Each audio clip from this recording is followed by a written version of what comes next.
It becomes a period of time stalking the hunt. It becomes a period of meditation. It becomes a period of existence in which there's something constantly changing within as it's changing on the outside. The inside and outside, the internal and external. Those are other dualities. And the human animal is capable of synthesizing a communication network using all of its capabilities.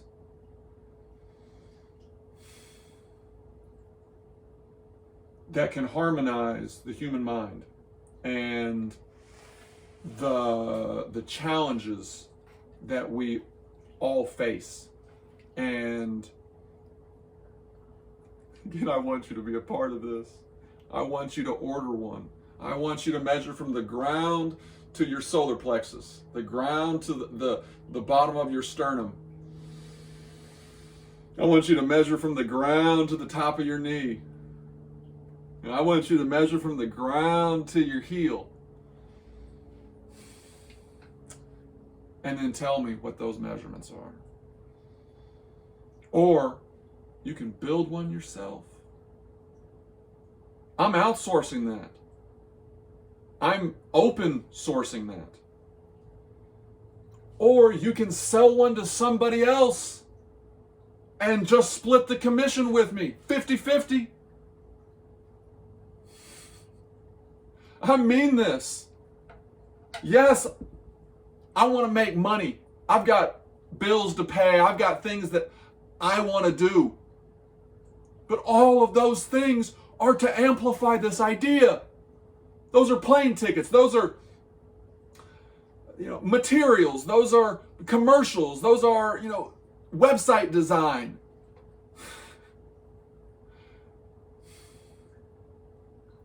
Thank you. Thank you for watching. I love you for it. I'm doing this for you.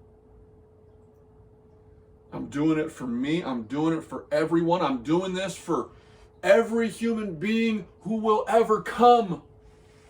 Every human being who will ever live.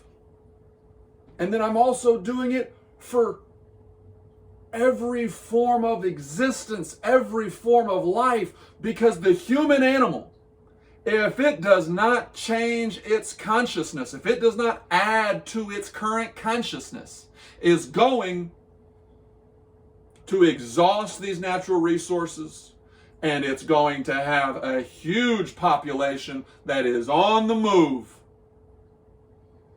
that will be faced with the choice to either take resources by force of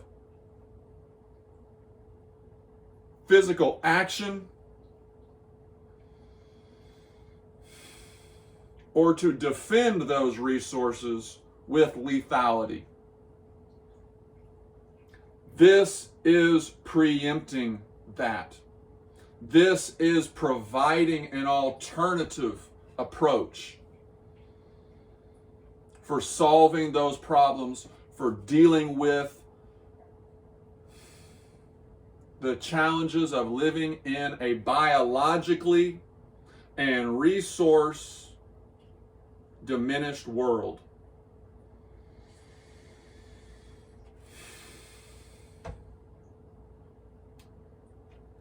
If you disagree, here's a uThrone. This is a podium throne. Make your case. I'm a perfectionist. I always have been. When somebody told me that Jesus was perfect, my immediate thought was, oh, wow, he would have never missed a shot. Because field goal percentage in basketball could be 1,000. You could be perfect. It was attainable by that definition of perfection. If you're a quarterback and you throw 16 passes and you connect on all 16, that aspect of your life was perfect. I found this on the web.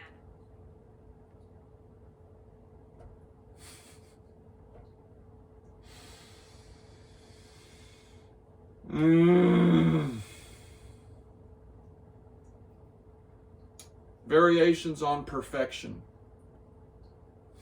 need to be recognized as being ways in which we can have these small victories, have these small experiences in which we can verify the capacity within to bring about perfection in accord with some definition.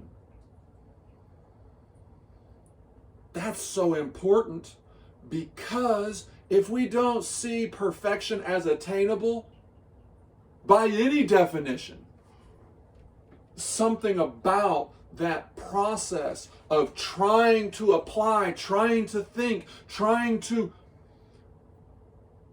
coordinate and orchestrate these different processes and these different features, these different arenas of the human experience into being one that is synergistic and enhances everything, then we won't make these subtle, these small steps. We won't achieve these small definitions of perfection. And therein lies deep frustration. Therein lies less esteem for oneself. Therein lies less of the solution. Because because there are these alternative approaches to viewing problems and to viewing the creative solutions that can be synthesized by agreement, by discussion.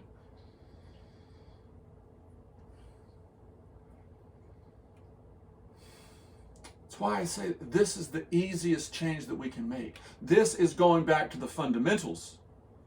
This precedes any fundamentalist religion, because this is about movement and breath and perfection with gravity.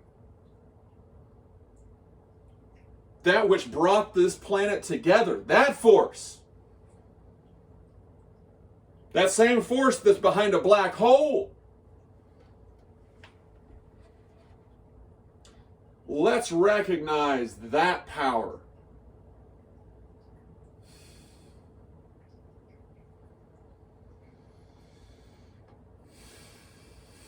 And I think we're going to change everything. I think we're going to, believe me, I think that people are going to continue to listen. People are going to continue to talk. And as I go through the rest of my life, everyone else is going to go through the rest of their lives. And it's going to come up in conversation. Maybe a uThrone will be bought. Maybe someone will ask someone else in a random house somewhere, what's that thing in the corner? What is that for? And then if someone has the curriculum, if someone has a concise, convincing explanation for not just what it is, but why it is, and how to use what it is. Because those reasons are always going to be relevant and needed.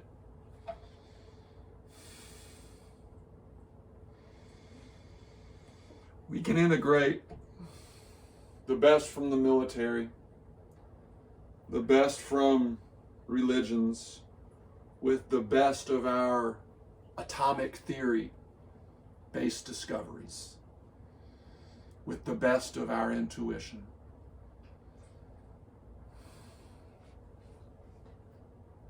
And solve these problems and reconcile these divisions and become healthier, become stronger. That's what I'm experiencing. If I'm experiencing it, surely you can experience this. Maybe you can experience more. You haven't self-handicapped for 20 years, 30 years, 35 years. I love you. I want the best for you. I want you to be a part of this solution. This is just one.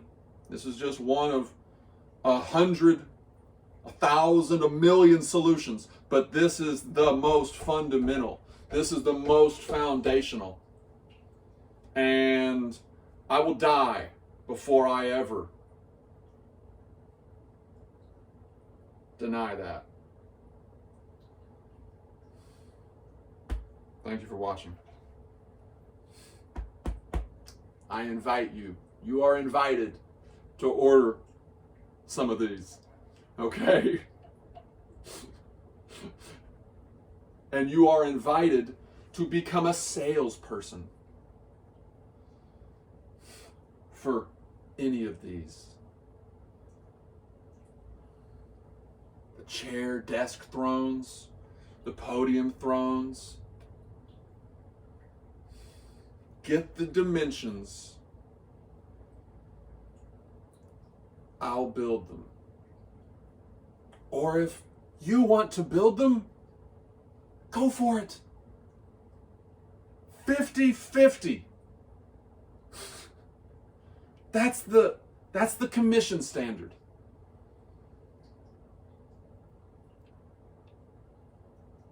I want this for you. I want this for us.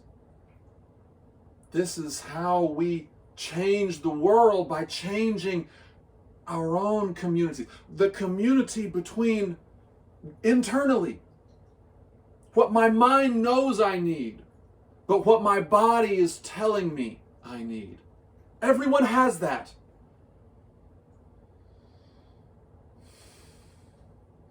Alignment and breath take conscious coordination. And in that moment of consciousness, in that moment of recalibrating oneself, there can be an increased chance for clarity. There's an increased chance for a more inclusive, a more collective decision that's better for the most, in the most way. We're trying to maximize the benefits. We're trying to minimize the expenses. I'm thinking about society like a business.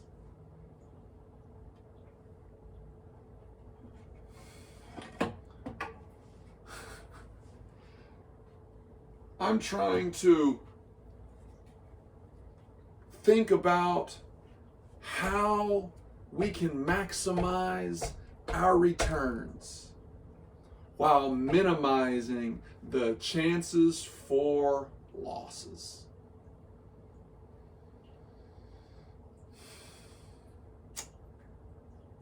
There's going to be catastrophes. There's going to be these acts of God that, despite all of our prayers, all of our thoughts, are going to occur because there are forces that are beyond us.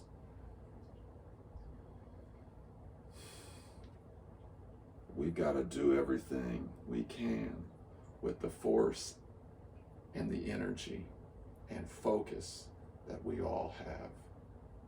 Thank you.